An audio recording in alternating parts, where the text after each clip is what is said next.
अस्सलाम वालेकुम class matric chemistry से चैप्टर नंबर 7 एनालिटिकल केमिस्ट्री हमारा कंटिन्यू है। लास्ट वीडियो में हमने बात की थी क्रोमेटोग्राफी। आज की वीडियो में हम डिस्कस करेंगे इलेक्ट्रोकेमिकल मेथड्स। अच्छा, ये बात याद रहे कि हम डिस्कस कर रहे हैं एनालिटिकल मेथड्स। जो हमने डिस्कस किया अभी स्पेक्ट्रोस्कोपी, क्रोमेटोग्राफी, ये क्या थे? Modern instrumental analytical methods. इसमें हमने डिफरेंट इंस्ट्रूमेंट्स यूज़ किए थे। तो इलेक्ट्रोकेमिकल मेथड भी क्या है? एक एनालिटिकल मेथड है, एनालिटिकल टेक्निक है, जिसके ज़रिए हम एनालाइज करेंगे अपने सैंपल को। तो इलेक्ट्रोकेमिकल मेथड क्या है? Analytical technique that use potential difference, charge और करंट। ठीक है, इस मेथड में हम क्या यूज़ करेंगे? वोल्टेज, मतलब पोटेंशियल डिफरेंस। ठीक है, पोटेंशियल डिफरेंस को हम क्या कहते हैं? वोल्टेज। इसके अलावा चार्ज, इसके अलावा करंट। ठीक है, ये तीन चीज़ें हम यूज़ करेंगे एनालाइज करने के लिए, अपने एनालाइट की कंसंट्रेशन पता करने के लिए और उसकी रिएक्टिविटी पता करने के लिए। रिएक्टिविटी मीन्स कि वो सब्सटेंस कितने जल्दी दूसरे सब्सटेंस से रिएक्ट कर सकता है। इसको हम और भी डिफरेंट पर्पज़ के लिए यूज़ करते हैं। इस मेथड में जो इंस्ट्रूमेंट हम यूज़ करेंगे उसे हम कहते हैं इलेक्ट्रोकेमिकल सेल, क्योंकि इसमें टाइम कम लगता है और कोई इंडिकेटर की भी नीड नहीं होती हमें, तो ये एक यूज़फुल मेथड है। अब नेक्स्ट हम डिस्कस करेंगे इलेक्ट्रोकेमिकल सेल। अच्छा, अब हम इलेक्ट्रोकेमिकल सेल देखते हैं। ये जो पूरी पिक्चर है ये किसकी है? एक इलेक्ट्रोकेमिकल सेल की। ये एक सेल दो हाफ सेल पे कंसिस्ट है।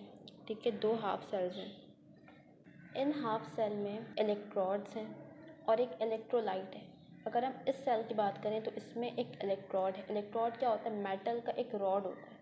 फर्स्ट सेल में ये इलेक्ट्रोड जिंक का है, दूसरे सेल में ये इलेक्ट्रोड कॉपर का है। इसके अलावा यहाँ पर एक इलेक्ट्रोलाइट भी है।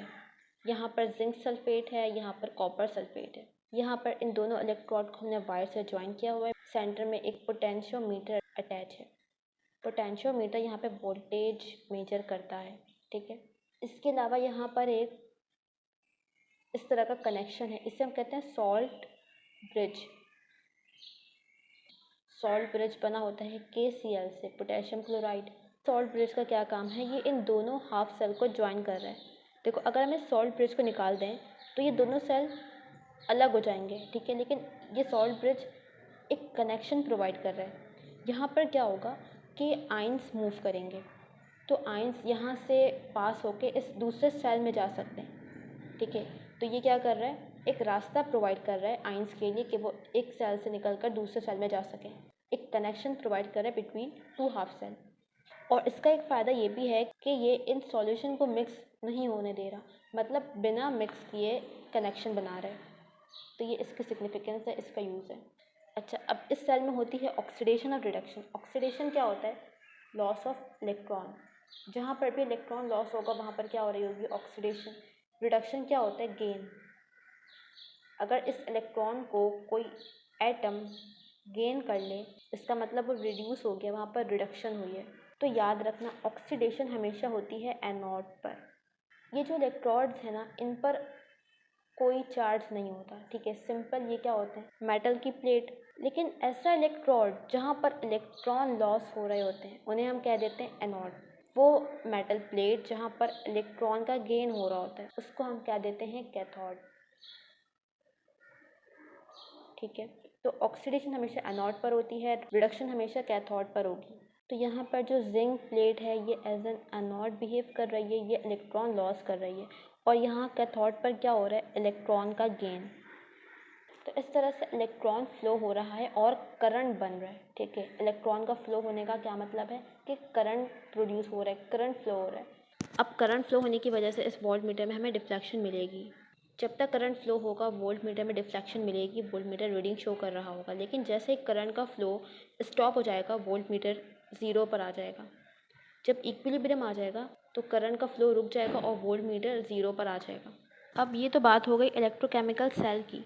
अब इस सेल को हम डिफरेंट प्रोसेस में यूज़ कर रहे होते हैं। अब इस इलेक्ट्रोकेमिकल सेल के ज़रिए हम कंसंट्रेशन कैसे पता कर सकते हैं, तो उसका एक डिटेल मेथड है। ठीक है, वो हमने यहाँ पर डिस्कस नहीं करना। अच्छा, इलेक्ट्रोकेमिकल मेथड में हमारे पास दो मेथड्स गिवन हैं, एक है पोटेंशियोमीट्री और दूसरा है कंडक्टोमीट्री।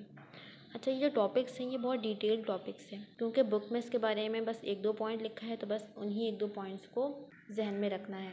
तो पोटेंशियोमीट्री भी एक इलेक्ट्रोकेमिकल मेथड है, ठीक है। इसमें हम क्या पता करते हैं, कंसंट्रेशन ऑफ सॉल्यूट, सॉल्यूट की कंसंट्रेशन किसी भी सॉल्यूशन में, कि एक सॉल्यूशन है, सॉल्यूशन पता है सॉल्वेंट और सॉल्यूट से मिलके बनता है, तो उस सॉल्यूशन में सॉल्यूट की क्या कंसंट्रेशन है ये हम पता करते हैं पोटेंशियोमीट्री के ज़रिए। अच्छा, अब पोटेंशियोमीट्री में हम एक इंस्ट्रूमेंट यूज़ करते हैं जिसे हम कहते हैं वोल्ट मीटर।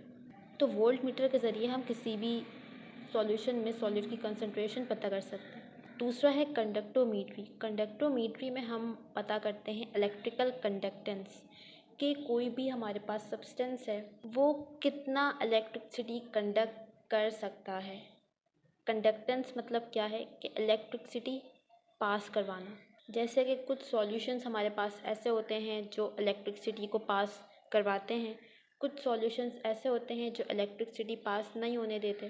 तो इसमें हम क्या देखते हैं कि इलेक्ट्रिकल कंडक्टेंस कितनी है, इलेक्ट्रिकल कंडक्टेंस मेजर करते हैं। इसमें जो इंस्ट्रूमेंट हम यूज़ करते हैं वो कहलाता है कंडक्टिविटी मीटर। तो इसमें बस यही पॉइंट थे जो कि हमने डिस्कस करने थे।